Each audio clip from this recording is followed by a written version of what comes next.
తిరుమలలో మరో కేటుగాడి వ్యవహారం బయటపడింది.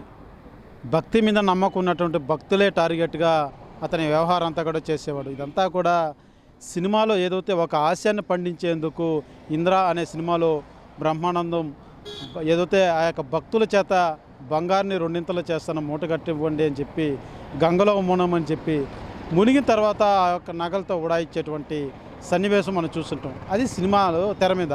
అయితే నిజ జీవితంలో నిజంగానే తిరుమల క్షేత్రంలో ఓ కేటుగాడు అదే తరహా అయినటువంటి సన్నివేశాన్ని రియల్గా చేశాడు. తిరుమల క్షేత్రానికి వచ్చినటువంటి భక్తులని నమ్మించి మంగళ పూజ చేయిస్తానంటూ పుష్కరిణిలో స్నానం ఆచరించేటువంటి భక్తుల్ని టార్గెట్గా చేసుకొని ఎవరైతే అధికమైన భక్తితో ఉన్నటువంటి మహిళలనే టార్గెట్ చేసుకుని వాళ్ళ వద్దకు వెళ్ళి నేను ఇక్కడ పనిచేసేటువంటి వాడిని, అనేక పూజలు ఉన్నాయి, ఈ పూజలు అంతా కూడా భార్యాభర్తలకు సంబంధించి మాంగళ్య పూజ అన్నది చాలా ప్రధానమైన పూజ.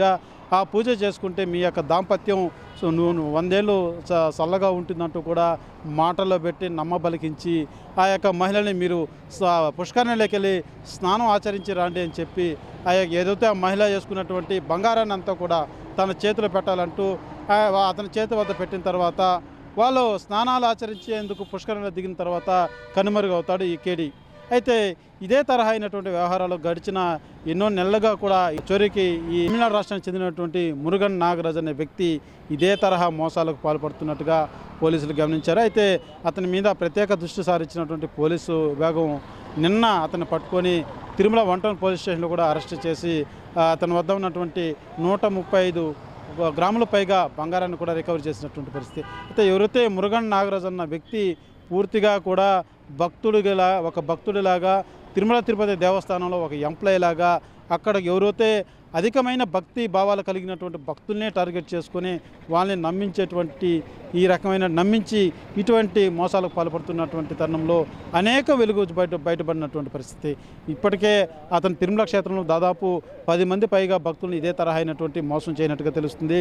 తమిళనాడు రాష్ట్రానికి చెందినవారు, ఇటు కర్ణాటక రాష్ట్రానికి, ఆంధ్రప్రదేశ్ రాష్ట్రానికి చెందినటువంటి పలువురు భక్తులను ఇదే తరహా అయినటువంటి మోసం చేసి వాళ్ళ వద్ద ఉన్నటువంటి బంగారు, సెల్ ఫోన్లు, నగదును కూడా అపహరించి ఇతను ఏదైతే వాళ్ళ మాటల్లో పెట్టి బూరిడి చేసి నగలను దోచినటువంటి గనుడిగా ఇతన్ని నిన్న పోలీసులు పట్టుకోవడం జరిగింది. అయితే అతను పట్టుకున్నటువంటి పోలీసులు కూడా అతని వ్యవహారం చూసి అతను ఏ రకంగా మోసాలు చేశాడో ఆ తెలిపినటువంటి విధానం చూసి ఆశ్చర్యానికి లోనైనటువంటి పరిస్థితి.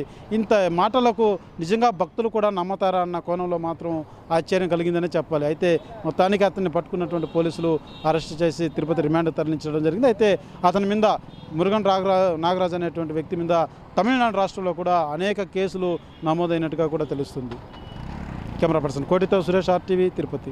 మరిన్ని వీడియోస్ కోసం ఛానల్ ని సబ్స్క్రైబ్ చేయండి. లేటెస్ట్ అప్డేట్స్ కోసం వాట్సాప్ ఛానల్ ని ఫాలో అవ్వండి. ఆ లింక్ డిస్క్రిప్షన్ లో ఉంది.